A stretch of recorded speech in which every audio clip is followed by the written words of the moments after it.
तुम सबको बहुत सारी कन्फ्यूजन है। सो ये बहुत ही इंपॉर्टेंट चीज़ है। क्या डिज़ाइन करें, कैसे डिज़ाइन करें, किस प्रोसेस का यूज़ करें, किन चीज़ों पे ध्यान दें। आपको यूज़ करने हैं 5 steps of design thinking. Step by step बात करेंगे कि कैसे प्रोडक्ट डिज़ाइन के क्वेश्चन को कवर करना है। If you are preparing for NID, NIFT और UC, so guys product design का क्वेश्चन बहुत इंपॉर्टेंट है और बहुत बार एग्जाम में आता है। और जैसा कि तुम्हें पता ही होगा कि NID एग्जाम में अब सिर्फ 1 मंथ रह गए हैं और UC एग्जाम में सिर्फ 1.5 मंथ रह गए हैं। तो अगर तुमने प्रोडक्ट डिजाइन का क्वेश्चन कवर कर लिया तो बहुत एक इम्पॉर्टेंट क्वेश्चन तुम लोगों का कवर हो जाएगा। प्रोडक्ट डिजाइन एक बहुत इंपॉर्टेंट टॉपिक है जिसमें कि सिर्फ ड्रॉ नहीं करना होता है, डिजाइन थिंकिंग का यूज करना होता है, प्रॉब्लम्स को सॉल्व करना होता है। तो हमें ये भी समझना पड़ेगा कि कैसे हम उस प्रोडक्ट के प्रॉब्लम को सॉल्व करेंगे और एक इनोवेटिव प्रोडक्ट बनाएंगे। आपको सिर्फ प्रोडक्ट नहीं बनाना है, आपको इनोवेटिव प्रोडक्ट बनाना है। इस चीज पे फोकस करो।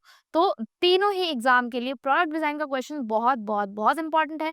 तो hello everyone, welcome and welcome back to sketch school of art and creativity. आज की वीडियो में हम कवर करने वाले हैं प्रोडक्ट डिजाइन के क्वेश्चन को कि उसे किस तरीके से समझना है, उसे कैसे इनिशिएट करना है, फिनिश करना है, कैसे रिसर्च करनी है। इन सब चीज़ों की हम बात करने वाले हैं। तो बहुत इंपॉर्टेंट होने वाली है वीडियो। साथ साथ में बैठ के नोट डाउन कर लेना और अपने नेक्स्ट प्रोडक्ट डिजाइन में ज़रूर इम्प्लीमेंट करना। तो चलो वीडियो को फटाफट से स्टार्ट करते हैं।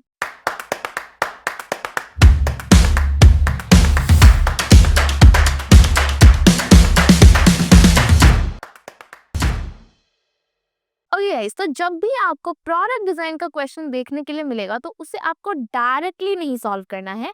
आपको यूज करने हैं 5 स्टेप्स ऑफ डिजाइन थिंकिंग। ठीक है, डिजाइन थिंकिंग का जो प्रोसेस है वो प्रोडक्ट डिजाइन के लिए ही बना है, कुछ नई चीजें इन्वेंट करने के लिए ही बना है। तो आपको क्या यूज करना है? आपको 5 steps of design thinking use करना है। और वो 5 स्टेप्स ऑफ डिजाइन थिंकिंग क्या है? वो है आपके empathise, define, ideate, prototype and then last में आता है टेस्टिंग, जो कि नॉर्मली डिजाइनर्स यूज करते हैं। बट आपके लिए जो लास्ट स्टेप है वो है कम्युनिकेट। इन सारी चीजों को हम एक एक करके समझते हैं कि ये क्या होते हैं, इनको आपको अपनी प्रैक्टिस में कैसे यूज करना है और एग्जामिनेशन में भी इसे कैसे यूज करना है। चलो ना, सबसे पहली चीज जो है वो है आपकी एम्पथाइज। सो ये बहुत ही इंपॉर्टेंट चीज़ है। जब भी हमें कोई एक क्वेश्चन आएगा ना तो हम सबसे पहले किस चीज़ से शुरुआत करेंगे? हम शुरुआत करेंगे एम्पथाइज से। एम्पथाइज का मतलब क्या है? एम्पथाइज का मतलब ये है कि जो भी उसका यूजर होने वाला है, जो भी उस प्रोडक्ट का यूजर होने वाला है, उसके पेन पॉइंट को समझना है हमें। पेन पॉइंट का मतलब क्या है?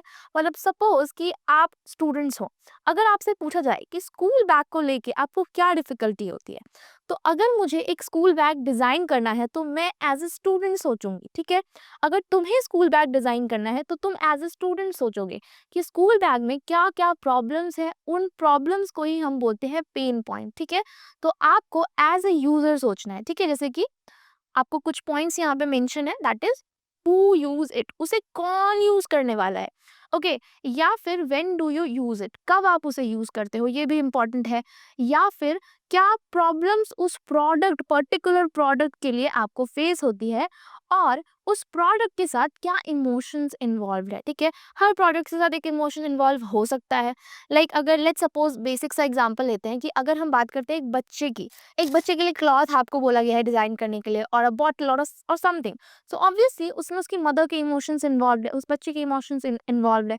तो हमें हर एस्पेक्ट से सोचना है उस प्रोडक्ट को कौन यूज करने वाला है, क्यों यूज करने वाला है, कैसे यूज करने वाला है, उस प्रोडक्ट से क्या इमोशंस जुड़े हुए हैं। इन सब को आपको अपने माइंड में सोचना है और ये सब सोच के फिर उसके बाद सोचना है ना कि हाँ, किस चीज को आपको यूज करना है अपने प्रोडक्ट में। ओके, तो करना क्या है तुम्हें इस स्टेप में? लाइक हम लोग क्या करते हैं ना, हमें जब भी क्वेश्चन मिलता है तो हम डायरेक्टली स्केचिंग पे जंप करते हैं। गाइस अगर तुम डायरेक्टली स्केचिंग पे जंप करोगे, तुम कोई रिसर्च ही नहीं करोगे, तुम कुछ लिस्ट ही नहीं करोगे, तुम कुछ आइडिएट ही नहीं करोगे, तो तुम्हारा स्केच कैसे अच्छा बनेगा? बन सकता है क्या? बिल्कुल नहीं बन सकता। तो तुम्हें फर्स्ट स्टेप में क्या करना है? जो भी यूज़र की नीड्स हैं, उसकी फ्रस्ट्रेशंस हैं, मतलब जो उसे दिक्कतें आती हैं उस चीज़ को लेके, या फिर उसके जो पेन पॉइंट्स हैं, एनवायरनमेंट के तरफ जो भी प्रॉब्लम्स हैं, उन सब चीज़ों को आप नोट कर सकते हो और फिर उसके स्ट्रगल्स को डीपली समझना है। जब आप प्रॉब्लम्स को समझोगे, तभी आप उसका सॉल्यूशन निकाल पाओगे। अगर आप उस प्रॉब्लम को समझोगे ही नहीं, तो कैसे उसका सॉल्यूशन निकाल पाओगे? ठीक है? तो प्रॉब्लम को समझना इंपॉर्टेंट है और इस फर्स्ट स्टेप पे, एम्पैथाइज स्टेप पे हम यही करते हैं, हम प्रॉब्लम को समझते हैं। ठीक है? Now let's take a example. हम एक एग्जांपल लेते हैं एक रेलवे स्टेशन के डस्टबिन का। तो रेलवे स्टेशन का जो डस्टबिन है, उसका यूजर कौन है? उसका यूजर हम लोग हैं। हम जब रेलवे स्टेशन पे जाते हैं, तो हम ही उसके यूजर है जो डस्टबिन है। ठीक है? नाउ यहाँ पे आपको दिख रहा है पैसेंजर जो कि ट्रेवल करते हैं या फिर जो स्टाफ है वहाँ के, ठीक है, वही सब उस डस्टबिन को यूज करते हैं।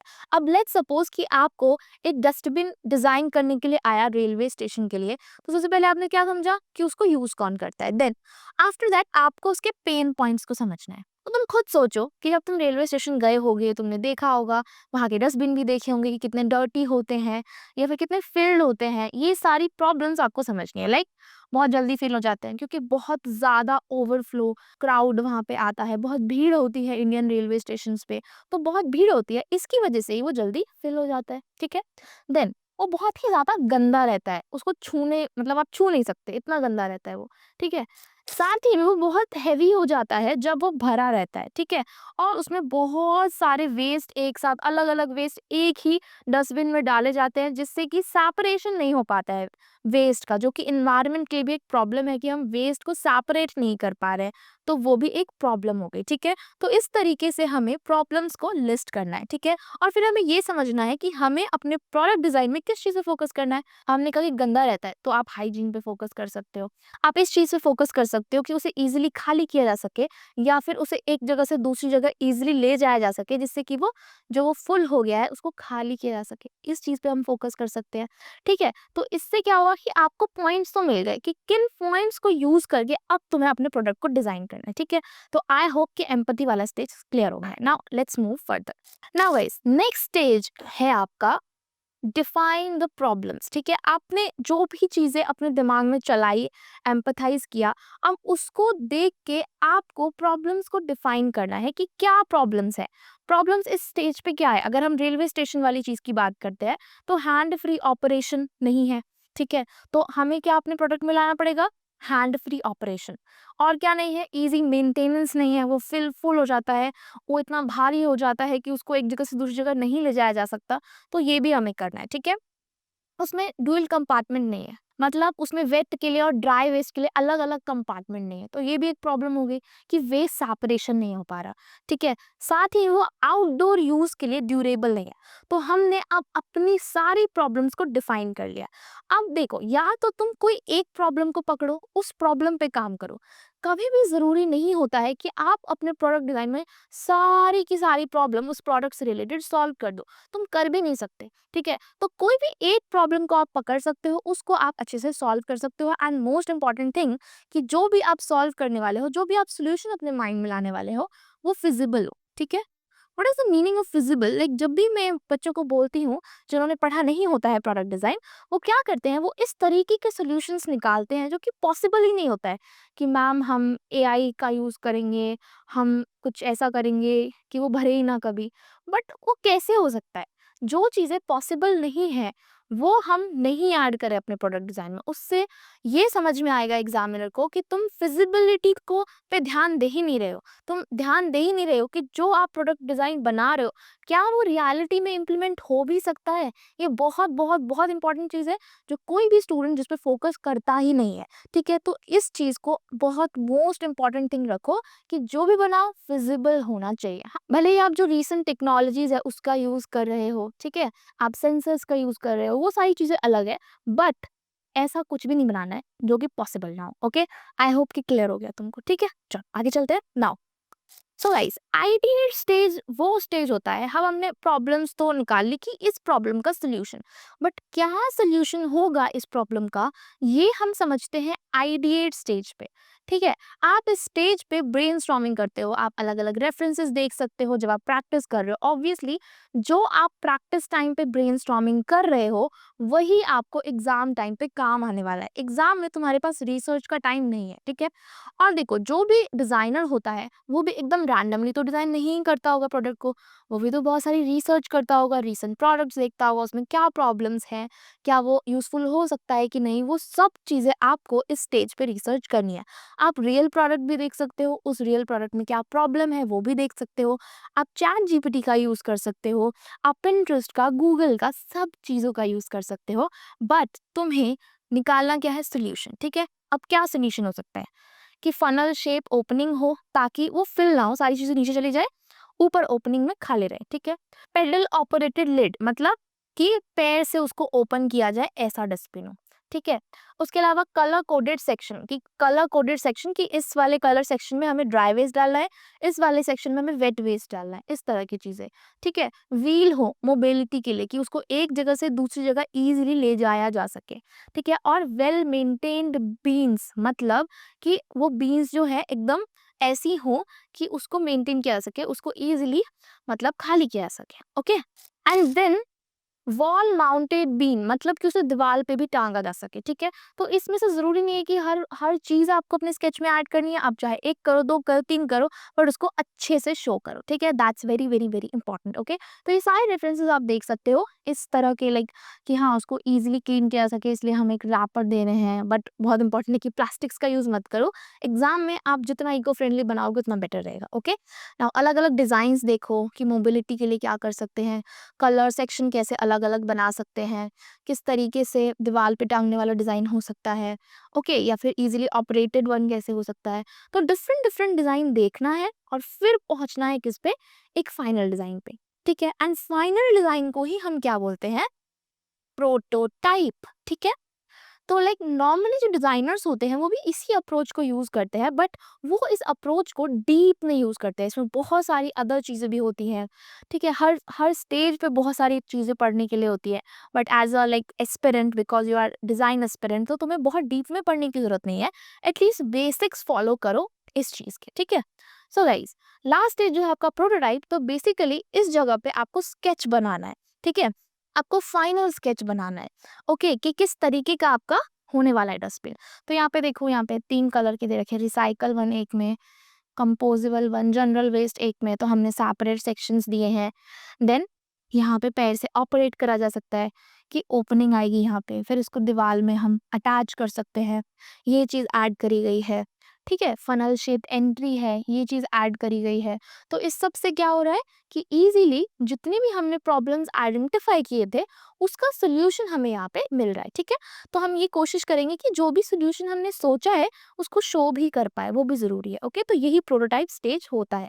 नाउ एक बहुत इंपॉर्टेंट चीज़ है कि हम प्रोटोटाइप बनाने का तो सोचते हैं, बट इम्पॉर्टेंट ये है कि आप सारी चीज़ को अच्छे से लेबल करो, शो करो, दिखाओ। देखो, हम लोग सोच तो बहुत अच्छे से लेते हैं, बट उसको हम शो नहीं कर पाते पेपर पे। मतलब अगर सामने वाला देखेगा, उसको तुम्हारा डिज़ाइन समझ ही नहीं आएगा। ओके गाइस, तो नाउ एक बहुत इंपॉर्टेंट चीज़ है कि जो भी चीज़ आप बना रहे हो, उसको आपको अच्छे से लेबल करना है, उसके मटेरियल को, डायमेंशन को, प्रोसेस को, फंक्शन को, ठीक है? कम्युनिकेट ईज़िली करना है। इसका एक एग्जांपल मैं तुम्हें दिखाती हूँ, लाइक कुछ स्टूडेंट वर्क्स दिखाती हूँ मैं तुम्हें। देखो, ये 2 स्केचेस हैं, ये स्टूडेंट्स के स्केचेस हैं। यहाँ पे तुम अगर देखोगे, लाइक ये वाला देखो, यहाँ पे था कि एक फ्यूचर बैग डिज़ाइन करना है, स्टूडेंट के लिए एक फ्यूचर बैग डिज़ाइन करना है। तो यहाँ पे जितनी भी आप चीज़ें देखोगे कि आइडियाज़ तो बड़े अच्छे हैं, बट कम्युनिकेट नहीं किया गया है ईज़िली, है ना? Like you can see here कि यहाँ पे टाइम टेबल शो होगा डिजिटली वे में, लाइक दैट।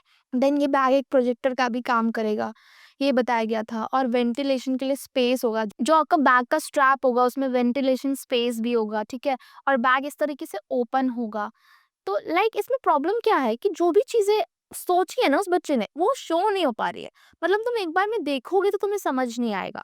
एंड ये जो चीज़ें हैं ना, ये सारी चीज़ें एक बार में तुम्हारी करेक्ट नहीं होने वाली है। तुम जब करेक्शन करवाओगे, डिस्कशन करोगे, बल्कि सिर्फ मेरे से नहीं, बच्चों के साथ डिस्कशन करना भी इम्पोर्टेंट होता है। लाइक जब प्रोडक्ट डिज़ाइन की क्लासेस लेती हूँ ना मैं, तो उसमें मैं कुछ बनवाती नहीं हूँ, मैं कुछ बना के नहीं दिखाती। मैं बनवाती हूँ, उसका डिस्कशन करती हूँ कि हाँ, ये चीज़ ठीक है कि नहीं, ये चीज़ ठीक है कि नहीं, ये प्रॉब्लमैटिक है पर क्यों है? कहीं बच्चे खुद ही बताते कि मैम ये वाली चीज़ यहाँ पे ये प्रॉब्लम है, ठीक है? तो वो सब कैसे निकल के आता है? वो सब डिस्कशन से निकल के आता है। ओके, तो इसीलिए इम्पोर्टेंट ये होता है अच्छा स्केच बनाने के लिए कि आप जो भी बना रहे हो वो कम्युनिकेट हो पाए, नॉट ओनली विद मी, बच्चों के साथ भी। अगर कोई भी रैंडम पर्सन तुम्हारा देख रहा है ना स्केच, उसको समझ आना चाहिए कि तुमने क्या बनाया, ठीक है? और वो सब कैसे हो सकता है? जब आप करेक्शन डिस्कशंस करो, जब आप टीचर के साथ डिस्कशन करो, ग्रुप एक्टिविटीज करो, तब ये चीज़ें पॉसिबल हो सकती है। तो गाइज अब बहुत कम टाइम बचा है, और अगर तुमने अभी तक प्रिपरेशन शुरू नहीं करी है ना अपनी एनआईडी एग्जाम के लिए, तो फिर आपको अभी तुरंत कर देनी चाहिए। जब तुम ऑनलाइन इतना कंफर्टेबली, इतना इजीली प्रिपेयर कर सकते हो, तो फिर तुम्हें किस बात की देर करनी है? ऐसे ऐसे प्रॉपर ऑनलाइन प्लेटफॉर्म है, आप ऑनलाइन अच्छे से प्रिपेयर कर सकते हो एनआईडी निफ्ट के लिए अपने स्कूल्स के साथ, ट्यूशन के साथ। फिर भी अगर तुम नहीं कर रहे हो, तो फिर कैसे चलेगा? तो गाइज अगर अभी तक नहीं किया है तो नीचे कॉल करो, जो नंबर है ना उस पे, और अभी बुक कर लो एसएससी की फ्री डेमो क्लास। डेमो एकदम फ्री है, तो obviously it's a opportunity for you. तो फटाफट से जो नीचे नंबर है उस पे कॉल करो, व्हाट्सएप करो, या फिर तुम जा सकते हो हमारी वेबसाइट पे, जिसका लिंक आपको डिस्क्रिप्शन में मिलेगा। देखो मैं तुम्हें दिखाती हूँ, यहाँ पे आप जाओ वेबसाइट पे, होम सेक्शन पे। सो सामने ही आपको मिलेगा बुक ए फ्री डेमो क्लास, ठीक है? इस पे क्लिक करना। यहाँ पे नाम भरो, phone number, email address, currently whatever you are doing, interested course, और फिर सबमिट कर दो। आपकी फ्री डेमो क्लास बुक हो जाएगी। बस तुम्हें यही करना है, यही तुम्हारा फर्स्ट स्टेप है एनआईडी एग्जाम क्रैक करने के लिए भाई। तो इतनी छोटी सी चीज़ है, करो अभी, बुक करो फ्री डेमो क्लास। ओके, बाकी और डिटेल्स भी तुम देख सकते हो, कोर्सेज देख सकते हो आप, ठीक है? यहाँ पे एनआईडी नेक्स्ट सेक्शन में आप जाना, कोर्सेज आप चेक कर सकते हो, ठीक है? बाकी अदर डिटेल्स आप एक्सप्लोर नाउ पे जाके देख सकते हो, कितनी क्लासेस है, क्या चीज़ें सब, ठीक है? क्योंकि गाइस अगर अब नहीं करोगे तो फिर कब करोगे? अब तो एनआईडी एग्ज़ाम भी आ गया है, ठीक है? तो अगर आपने नहीं करा है अभी तक स्टार्ट अपनी प्रिपरेशन, चाहे एनआईडी के लिए हो, चाहे तुम एनआईएफटी के लिए करना चाहते हो, या फिर यूसीड के लिए करना चाहते हो, तो फिर भी आप बुक कर सकते हो फ्री डेमो क्लास अभी एसएससी की, ठीक है? चलो अब हम वीडियो में आगे चलते हैं। नाउ देखो, तो मैं इस पार्ट को थोड़ा एक्सप्लेन करती हूँ। जो 2 है ना, इसमें हम ये बात करते हैं कि क्या ये जो दोनों स्केच है ये फिज़िबल है? तो सबसे पहले हम इस स्केच की बात करते हैं। तो यहाँ पर डिज़ाइन तो बहुत अच्छा है, बट क्या अच्छा नहीं है? प्रेजेंटेशन अच्छी नहीं है, ठीक है? मतलब शो नहीं कर पाए हैं चीज़ों को, ओके? लाइक वेंटिलेशन स्पेस दिखाया है, पर देख के समझ नहीं आ रहा है कि किस तरीके से है, ठीक है? यहाँ पे आपने ओपन कंपार्टमेंट दिखाया है कि ओपन हो जाएगा इस तरीके से, बट वो भी शो नहीं हो पा रहा है। यस, तो ये ऐसा क्यों हो सकता है? हो सकता है कि आपके बेसिक्स क्लियर ना हो, तो ऑब्वियसली जब इस तरह की चीज़ें होती है, तो बेसिक्स आपको रिवाइज़ करने पड़ते हैं, आपको थोड़ा-सा प्रैक्टिस करना पड़ता है, और अपने लेबल्स को भी सॉर्टेड करना है इस स्केच में, ठीक है? और ऐसे ही मैं क्लासेस में भी बताती हूँ, सेम दिस वन। इसकी बात करें तो इसमें प्रेजेंटेशन तो अच्छा लग रहा है ना? पर जो प्रॉब्लम क्या है, यहाँ पर एक छोटे बच्चे के लिए बॉटल डिज़ाइन करने को बोला गया था। अब मैं तुम्हें यहाँ लिख के नहीं बता रही हूँ कि क्या प्रॉब्लम है इस स्केच में, तुम खुद देखो, प्रॉब्लम तो है। बट क्या प्रॉब्लम है ये तुम्हें मुझे कमेंट सेक्शन में लिख के बताना है। तुम सब अपने अपना दिमाग लगा सकते हो कि क्या प्रॉब्लम है, चाहे वो यूज़र एक्सपीरियंस में हो सकता है या फिर मटेरियल में हो सकता है, तुम पढ़ भी सकते हो, ठीक है? यहाँ पे मैं तुम्हें एक्सप्लेन कर देती हूँ डिज़ाइन, फिर तुम मुझे बताना, ओके? लाइक यहाँ पे एक बॉटल बनाया गया है, और इसके साथ यहाँ पर एक पेन सेक्शन बनाया गया है। पेन मिलेगा साथ में बच्चे को, वो इस पे लिख सकता है और इरेज़ कर सकता है, ठीक है? ताकि फन लगे और बॉटल में से पानी बार-बार पिया जाए, ठीक है? ये एडजस्टेबल स्ट्रिप है, जिससे कि बच्चा इज़िली इसको पकड़ सके, ओके? इसकी ये कैप है, ओपन कर सकते हैं ईज़िली और पानी पी सकते हैं, ठीक है? ये ट्रांसपेरेंट है और इस तरीके से इसको कैरी किया जा सकता है, ठीक है? अब इस स्केच में क्या प्रॉब्लम है ये आपको मुझे कमेंट सेक्शन में लिख के बताना है, ठीक है? वो कोई भी प्रॉब्लम हो सकती है, तुम्हें जो भी लग रहा है वो बताओ, ठीक है? चलो आगे चलते हैं। नाउ गाइस, तो मैंने तुम्हें कहा कि जो भी तुम अपना स्केच बना रहे हो उसमें मटेरियल ज़रूर लिखो, जो भी मटेरियल है। अगर इम्पोर्टेंट है तो ज़रूर लिखो, ठीक है? कि आप किस तरह का प्लास्टिक यूज़ कर रहे हो, अगर प्लास्टिक यूज़ कर रहे हो तो क्लॉथ यूज़ कर रहे हो या कुछ और चीज़ यूज़ कर रहे हो उसको लिखो। उसके डायमेंशंस उतने इम्पोर्टेंट नहीं है आपके केस में, क्योंकि ऑब्वियसली आप उसका प्रॉपर प्रोडक्ट नहीं बनाने वाले हो, बट लिख दोगे तो कोई प्रॉब्लम नहीं है। बट ये उतना भी इम्पोर्टेंट नहीं है, ओके? प्रोसेस बहुत इंपॉर्टेंट है कि उसको किस तरीके से यूज़ किया जाएगा, ये बहुत इंपॉर्टेंट है। उसके क्या फंक्शंस है, ये बहुत इंपॉर्टेंट है कि किस तरीके से वो फंक्शन करने वाला है, ठीक है। ये सब कैसे दिखाया गया है यहाँ पे, यूज़र इंटरैक्शन दिखाया गया है। यूज़र इंटरैक्शन बहुत इंपॉर्टेंट होता है किसी भी प्रोडक्ट डिज़ाइन में, ओके। अगर आप यूज़र इंटरैक्शन अच्छे से दिखा पा रहे हो, मतलब कि तुम्हारा जो प्रोडक्ट है वो समझने में ईज़ी होगा, ठीक है। आपने यहाँ पे कलर भी दिखाया कि इस कलर का ये है, इस कलर का ये है, इस कलर का ये है, ठीक है। वॉल माउंटेड डिज़ाइन मतलब कि वॉल पे वो लग सकता है, ये भी शो किया गया, ठीक है। उसके अलावा पेडल ऑपरेटेड ऑपरेशन है, ये भी शो किया गया, फनल एंट्री है, ये भी शो किया गया, ठीक है। तो हर चीज़ जो आप दिखा रहे हो उसका कम्युनिकेशन बहुत ईज़िली होना चाहिए। अगर तुमने बहुत अच्छा बनाया है बट उसको कम्युनिकेट ही नहीं कर पा रहे हो, तो कोई भी फ़ायदा है ही नहीं एक अच्छा प्रोडक्ट डिज़ाइन बनाने का, ओके। भले ही तुमने कितना भी अच्छा सोचा हो, तुमने माइंड में सोच लिया आपने, मुझे पता ही नहीं चला, ठीक है। या फिर जो भी एग्ज़ामिनर है उसको पता ही नहीं चला, तो कैसे चलेगा? किस तरीके से वो तुम्हें मार्क्स देगा? इसीलिए ये जो कम्युनिकेट क्लियरली वाला पॉइंट है ना, ये बहुत इंपॉर्टेंट है। इसमें एक तो मैंने चीज़ बताई कि जो भी चीज़ है उसको ऐड करो। आप 2D स्केचेस ऐड कर सकते हो शो करने के लिए, ठीक है। आप क्लियर स्केच बनाओ, नीट एंड क्लीन स्केच बनाओ, सारी चीज़ों को लेबल करो। बहुत लंबा-लंबा मत लिखो, मतलब बहुत पैराग्राफ्स मत लिखो, सॉर्टेड वे में लिखो कि इंसान पढ़े, है ना? जब बहुत लंबी चीज़ें होती हैं तो कोई नहीं पढ़ता, मैं भी नहीं पढ़ती, ठीक है। तो कोशिश करो कि शॉर्ट लिखो, ठीक है। जो भी चीज़ है जितना आप छोटे में एक्सप्लेन कर सकते हो, उतना छोटे में एक्सप्लेन कर दो, हो जाएगा, ओके। नाउ गाइस कुछ स्केचेस देख लेते हैं। तो यहाँ पे 2 स्केच आप देख सकते हो, एक तो ये मैंने तुम्हें एक्सप्लेन किया ही, एक ये भी है। दिस वन इज़ लाइक वही चीज़ें हैं, पैडल ऑपरेशन, इसमें प्रॉपर मेजरमेंट्स भी दे रखे हैं, व्हील्स दिखा रखी है, यूज़र इंटरैक्शन दिखा रखा है, पनल शेप एंड ये छोटा छोटा डस्टबिन है, ठीक है। But this one is big and this design is better क्योंकि यू कैन सी कि सेपरेशन बड़ा अच्छे से यहाँ पे करा गया है, वॉल में इसको अटैच भी करा गया है, हर चीज़ अच्छे से दिखाई गई है, कलर भी अच्छे से दिखाया गया है, यूज़र इंटरैक्शन भी अच्छे से दिखाया गया है। तो इस डिज़ाइन से बेटर ये डिज़ाइन है। तो अगर आप बेसिक बना रहे हो ना, जैसे ये भी एक एग्जांपल है, ये एनआईडी का क्वेश्चन है, ये यूसीट का क्वेश्चन है, बट फिर भी इसे तुम समझ सकते हो कि यहाँ पे बोला गया था कि एक पोर्टेबल चेयर बनाना है, ठीक है। तो हमने यहाँ पे पोर्टेबल चेयर बनाया, इसका हमने क्या शो किया कि बैक से कैसा दिखता है, थोड़ा समझाने के लिए अपने डिजाइन को। ये साइड से कैसा दिखता है, ये फ्रंट से कैसा दिखता है, ये शो किया हमने, ठीक है। इसके साथ एक कैरी बैग आएगा, ये शो किया, ओके। साथ ही में हम इसको फोल्ड कर सकते हैं, ये शो किया। और labels you can see that छोटे छोटे छोटे छोटे लेबल्स लिखे हैं, ओके। तो छोटे छोटे लेबल्स शो करना भी इंपॉर्टेंट है। इसके साथ एक और चीज़ करी जा सकती थी जिससे कि ये डिज़ाइन बेटर हो जाता, दैट इज़ यहाँ पे यूज़र इंटरैक्शन भी दिखाया जा सकता था। इससे ये और भी अच्छा हो जाता। बस यही चीज़ें हैं जो आपको ध्यान रखनी है अपने प्रोडक्ट डिज़ाइन करते वक़्त, ओके? तो क्या-क्या चीज़ें मैंने बताई एक बार फटाफट से रिकैप कर लेते हैं। सो मैंने तुम्हें बताया कि सबसे पहले भई जो भी पर्सन है ना उसका पेन पॉइंट समझ लो, कहाँ उसको दर्द दुःख हो रहा है वो समझ लो, क्यों हो रहा है वो समझ लो, क्या रीज़न्स है उसके ये समझ लिया। उसका क्या सॉल्यूशन हो सकता है ये समझो, ठीक है। यहाँ पे आपने समझा क्या दिक्कत है उसकी, ठीक है। डिफाइन किया क्यों दिक्कत है, उसको सॉल्व कैसे कर सकते हैं, उसका क्या सॉल्यूशन है ये डिफाइन किया एंड देन उस सॉल्यूशन को बनाएंगे कैसे, इम्प्लीमेंट कैसे करेंगे, ये आपने डिफाइन किया, ठीक है। फिर उसका प्रोटोटाइप बनाया और फिर लास्टली उसको कम्युनिकेट किया अच्छे से अपने प्रेजेंटेशन के थ्रू, ठीक है। प्रेजेंटेशन मतलब नीट एंड क्लीन होना चाहिए, जो मेन ऑब्जेक्ट है उस पर फोकस होना चाहिए, साइड साइड में समझाना भी है अच्छे से, ठीक है। बस और छोटे छोटे लेबल्स लिखना है, बस हो गया डन। फिर आपका प्रोडक्ट डिजाइन का क्वेश्चन हो जाएगा crack, okay. I hope guys कि तुम सबको सारी चीजें समझ आई होंगी जो मैंने तुम्हें बताई हैं प्रोडक्ट डिजाइन के बारे में। आप इसे तीनों ही एग्जाम में यूज कर सकते हैं, अगर आप एनआईडी में बनाओगे या फिर यूसीड में बनाओ, सबके लिए सेम ही है। बस डिफरेंस क्या है कि एनआईडी में आप कलर कर सकते हो, यूसीड में आप कलर नहीं कर सकते, प्रेजेंटेशन थोड़ा सा डिफरेंट हो जाएगा, ठीक है। बाकी आप इसको किसी भी एग्जाम में यूज कर सकते हो, जो अप्रोच है जो वे है बनाने का उसे आप किसी भी एग्जाम में यूज कर सकते हो, उसमें कुछ भी डिफरेंट नहीं है, ओके।